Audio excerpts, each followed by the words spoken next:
कहा जा सकता है, लेकिन यह चिंताजनक इसलिए है कि यह अराजकता फैलाने के लिए इस समय में बयान दिया गया है। दूसरा बड़ा संदेश, अगर लोकतांत्रिक तरीके से मैं सत्ता में नहीं आ पाऊंगा तो मैं लोकतंत्र को, पूरी प्रणाली को ही समाप्त कर दूंगा। I will destroy the very system that has made me the LOP. और तीसरी बड़ी बात है जो भारतीय जनता पार्टी इस मंच से उठा रही है, लेकिन 140 करोड़ की जनता पूछ रही है, राहुल जी भारत से इतनी नफरत क्यों? विदेशी धरती पे जाते हैं तो लोकतंत्र खत्म हो गया है भारत में कहते हैं। देश के प्रधानमंत्री को, भारत के प्रधानमंत्री को गद्दार बुला देते हैं। यह नफरत क्यों? क्या विपक्ष में रह के नेता प्रतिपक्ष देश की सेवा नहीं कर सकते हैं? यह एक बड़ा सवाल है। और जब देश को हर नागरिक की जरूरत है तो क्या राहुल गांधी आप अपने नागरिक होने के कर्तव्यों का निर्वहन नहीं कर सकते हैं?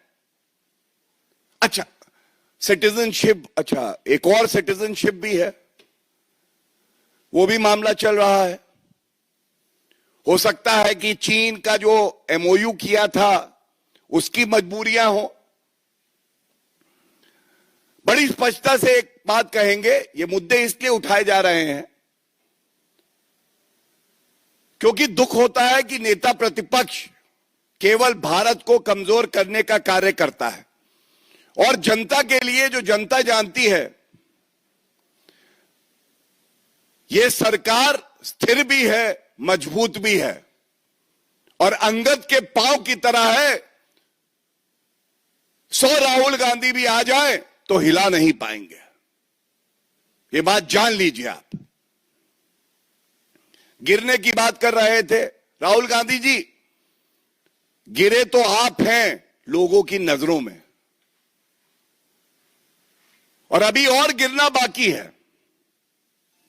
राहुल गांधी अभी और गिरेंगे लोगों की नजरों में। आपने भविष्यवाणी करी तो जो जनता से हम लोगों को फीडबैक आता है, हम भी कुछ कह देते हैं। अभी बहुत जल्दी 1 साल के अंदर अंदर कांग्रेस भी 2 फाड़ होगी, कांग्रेस भी टूटेगी और नकली गांडी का गुरूर भी टूटेगा, पहली बात। दूसरा, जो कांग्रेस के नेता है वो भी सहमत नहीं है कि नेता प्रतिपक्ष इस तरह के भारत विरोधी अराजक बयान दे। और देखिएगा, इस नकली गांधी परिवार के खिलाफ कांग्रेस में ही विद्रोह होगा, यह भी जान लीजिए। और तीसरी बड़ी बात, जिसको देश की मिट्टी से मोहब्बत होती है वो अपने देश में रह के हर चुनौती का सामना करता है, लेकिन जिसकी रगों में ही देश विरोध हो, जब कांग्रेस पार्टी के अंदर नकली गांधी परिवार का विरोध होगा तो ये विदेशी धरती पर होंगे और भाग जाएंगे भारत छोड़कर। ये बात बिल्कुल स्पष्टता से मैं बता दूंगा। मैं ये जरूर बात कहना चाहता हूं,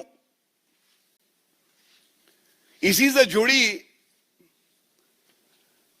हम देख रहे हैं किस तरह से राहुल गांधी का भी एक आज एक्सपोस्ट आया और खड़गे जी का भी एक एक्सपोस्ट आया। वैश्विक चुनौती में चाहे सत्ताधारी पार्टी हो, चाहे कोई नेता हो विपक्षी पार्टी से हो, देश के साथ तो खड़े हो सकते हैं कि नहीं हो सकते। खड़गे जी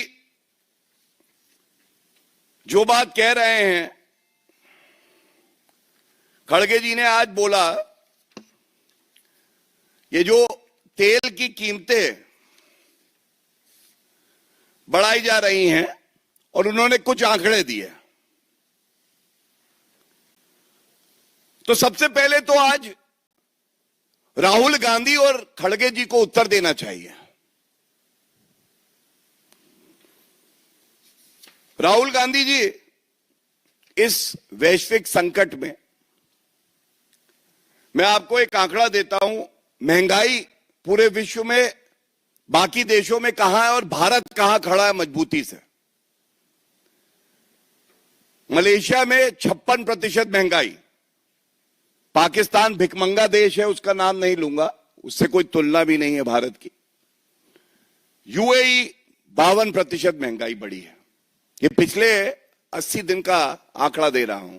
अमेरिका में 45%, फिलीपींस में 41%, श्रीलंका में 38%, कनाडा में 32%, चीन में 22% और भारत में 4%।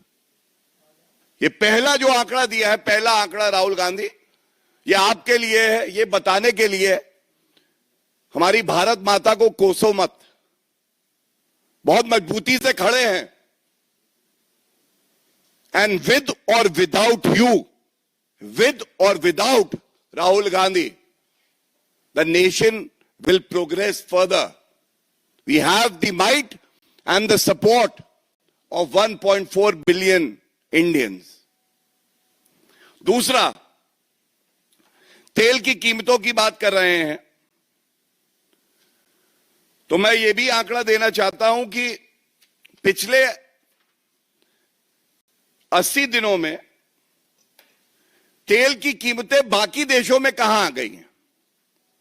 पेट्रोल की बात कर लेते हैं, डीजल में भी बढ़ी है वैसे ही, लेकिन पेट्रोल की बात कर लेते हैं। मलेशिया में 58% इंक्रीज है, अमेरिका में 46%, कनाडा में 34%, चीन में 25%, ब्रिटेन में 20% और भारत में 5%, 5.5%।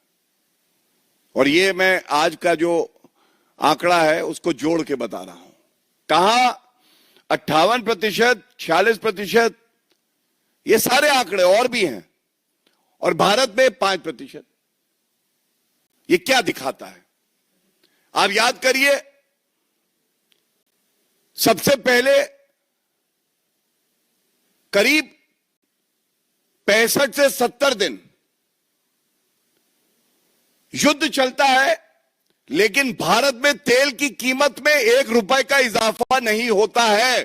सच्चाई नंबर 1, क्योंकि मंशा ये थी कि आम आदमी पर कोई बोझ नहीं पड़ना चाहिए। सरकार वो ठोस कदम उठाती रही जो भारत की जनता के हित में थे। ऑयल कंपनीज ने नुकसान सहना स्वीकार किया, आम जनता को पीड़ा हो ये वो नहीं चाहते थे। ये भी सच्चाई है, आज 75 दिन के बाद भी क्या पेट्रोल डीजल बाजार में मिल नहीं रहा है? मिल रहा है। गैस, पूरे विश्व में संकट है, लेकिन भारत में गैस, डोमेस्टिक गैस खासकर हमारी प्राथमिकता है और उपलब्ध है। ये बात राहुल गांधी और खड़गे जी को क्या दिखाई नहीं देती है? दिखनी चाहिए। नफरत में अंधे होना सही बात नहीं है। और अब जो मैं कहने जा रहा हूं इस पे जरूर ध्यान आपका आकर्षित करूंगा और यह बात उठनी चाहिए। देखिए, कांग्रेस का चरित्र यह है, जब युद्ध की शुरुआत हुई तो एक जिम्मेदार विपक्षी पार्टी को चाहिए जो अपील प्रधानमंत्री श्री नरेंद्र मोदी जी ने देशवासियों से करी उसका स्वागत करे और कहें कि हम भी करेंगे पालन, ये देश हित में है। राजनीति के लिए और विषय मिल जाएंगे, लेकिन नहीं। एक तस्वीर आई कांग्रेस के वेरीफाइड हैंडल से, गैस खत्म होने जा रही है, जल्दी से ले लो, कतार लग गई हैं। जब हमने ये मुद्दा उठाया तो ये ट्वीट डिलीट हो गया और ये तस्वीर थी